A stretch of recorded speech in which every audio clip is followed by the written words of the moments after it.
धियं दधाना हृदये कृतप्रवक्परादिपादो अपनिललिङ्गाम् हृदया विशारत्तं मृकण्डुमणिपूर्णं वरवरदं वरदकेराय करकमलोद्भवम् ಮಹಾಲಕ್ಷ್ಮಿ ಶ್ರೀ ಬೇಟೆರಾಯ ಸ್ವಾಮಿ ದೇವತಾ ಸಂಘ.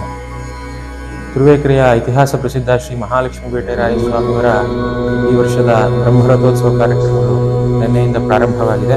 ಇದಕ್ಕಿಂತ ಮುಂಚೆ ನಾನು 2 ಮಾತಿನಲ್ಲಿ ನಮ್ಮ ದೇವಾಲಯದ ಒಂದು ಕಿರು ಇತಿಹಾಸವನ್ನು ತಮ್ಮಲ್ಲಿ ಹೇಳಕ್ಕೆ ಇಚ್ಛೆ ಪಡ್ತಾ ಇದ್ದೀನಿ.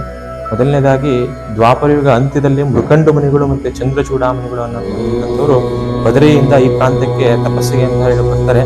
ಆಗ ಅವರಿಗೆ ರಾಕ್ಷಸರ ಉಪಟಳ ಹೆಚ್ಚಾಗಿ ವಿಷ್ಣುನ ಮೊರೆ ಹೋಗ್ತಾರೆ. ವಿಷ್ಣು ಬೇಟೆಯಾಡ್ಕೊಂಡು ಬಂದು ರಾಕ್ಷಸರನ್ನ ಸಂಹಾರ ಮಾಡ್ತಾನೆ. ಹಾಗಾಗಿ ಒಂದು ಅನ್ವರ್ಥವಾಗಿ ಬೇಟೆರಾಯ ಅಂತ ಹೆಸರು ಬರುತ್ತೆ. ತದನಂತರ ಈ ಕಲಿಯುಗದಲ್ಲಿ 1272ನೇ ಇಸ್ವಿ ಪ್ರಜೋತ್ಪತ್ತಿನಾಮ ಸಂವತ್ಸರ ಶ್ರಾವಣ ಬಹುಳ ಅಷ್ಟಮಿ ದಿವಸ ನಮ್ಮ ಪೂರ್ವಿಕರು ಚೌಡಯ್ಯನವರು ಅಂತ ಹೇಳುವ ಮೂಲ ಹೆಸರು ಅವರಿಗೆ ಸ್ವಾಮಿ ಸ್ವಪ್ನದಲ್ಲಿ ಕಾಣಿಸ್ಕೊಳ್ತಾನೆ. ಈ ರೀತಿ ಒಂದು ಜಲದಲ್ಲಿ ವಾಸವಾಗಿದ್ದೀನಿ, ಇದೊಂದು ಪ್ರತಿಷ್ಠಾಪನೆ ಮಾಡಬೇಕು ಅಂತ ಹೇಳ್ಕೊಂಡಾಗ ಸ್ವಾಮಿ ಕನಸಲ್ಲಿ ಕಾಣಿಸ್ಕೊಂಡ ರೀತಿ ಹೇಳ್ತೇನೆ. ಅಷ್ಟಮಿ ದಿವಸ ಕನಸಾಗುತ್ತೆ, ನವಮಿ ದಿವಸ ಕನಸಾಗುತ್ತೆ, ನಂತರ ದಶಮಿ ದಿವಸ ಸ್ವಾಮಿಯವರಿಗೆ ಕಾಣಿಸ್ಕೊಳ್ತಾನೆ. ಇವರು ಅರ್ಘ್ಯ ಕೊಡ್ತಕ್ಕಂಥ ಸಂದರ್ಭದಲ್ಲಿ ಕಾಲಿಗೆ ಆ ವಿಗ್ರಹ ಸಿಗುತ್ತೆ, ಕಾಲತ್ರ ಅದನ್ನ ತಗೊಳ್ತಾರೆ. ಹುಟ್ಟಿದ ಮಗು ಯಾವ ಭಾರ ಇರುತ್ತೋ ಆ ಭಾರದಲ್ಲಿ ಸ್ವಾಮಿ ಇರ್ತಾರೆ. ಅದನ್ನ ತಗೊಂಡು ಬಂದು ಇದೇ ಜಾಗದಲ್ಲಿ ಸ್ವಾಮಿಯವರ ಪ್ರತಿಷ್ಠಾಪನಾ ವಿಧಿ ಎಲ್ಲ ನೆರವೇರುತ್ತೆ. ಆಗಿನ ಸಂದರ್ಭದಲ್ಲಿ ನಮ್ಮ ತುರುವೇಕೆರೆಗೆ ಸರ್ವಜ್ಞ ವಿಜಯನಾರಸಿಂಹಪ್ಪಿ ಅಂತ ಹೇಳಿ ಹೆಸರಿರುತ್ತೆ. ಹೊಯ್ಸಳರ ಆಳ್ವಿಕೆ ಸಹ ನಡೀತಾ ಇರುತ್ತೆ. ಅವ್ರಿಗೂ ಸಹ ಸುದ್ದಿಯಾಗಿ ಮುಟ್ಟುತ್ತೆ.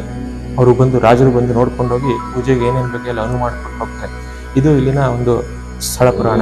ನಮ್ಮಲ್ಲಿ ಈ ಬ್ರಹ್ಮರಥೋತ್ಸವ ಕಾರ್ಯಕ್ರಮಗಳು ಫಾಲ್ಗುಣ ಮಾಸದಲ್ಲಿ ಪ್ರಾರಂಭ ಆಗ್ತದೆ. ಪ್ರತಿ ವರ್ಷ ಕೃತಿಕಾ ನಕ್ಷತ್ರದಿಂದ ಪ್ರಾರಂಭ ಆಗುತ್ತೆ. ಕೃತಿಕಾ ನಕ್ಷತ್ರದಲ್ಲಿ ಯಂತ್ರಾರ್ಪಣ, ರೋಹಿಣಿ ನಕ್ಷತ್ರದಲ್ಲಿ ಅಂದ್ರೆ ಇವತ್ತಿನ ದಿವಸ ಧ್ವಜಾರೋಹಣ, ಮುಂದೆ ಆಶ್ಲೇಷ ನಕ್ಷತ್ರದಲ್ಲಿ ಮಡೆ ಸಂತರ್ಪಣೆ ಕಾರ್ಯಕ್ರಮ ನಡೆಯುತ್ತೆ. ಅವತ್ತಿನ ರಾತ್ರಿ ಕಲ್ಯಾಣೋತ್ಸವ ನಡೆಯುತ್ತೆ.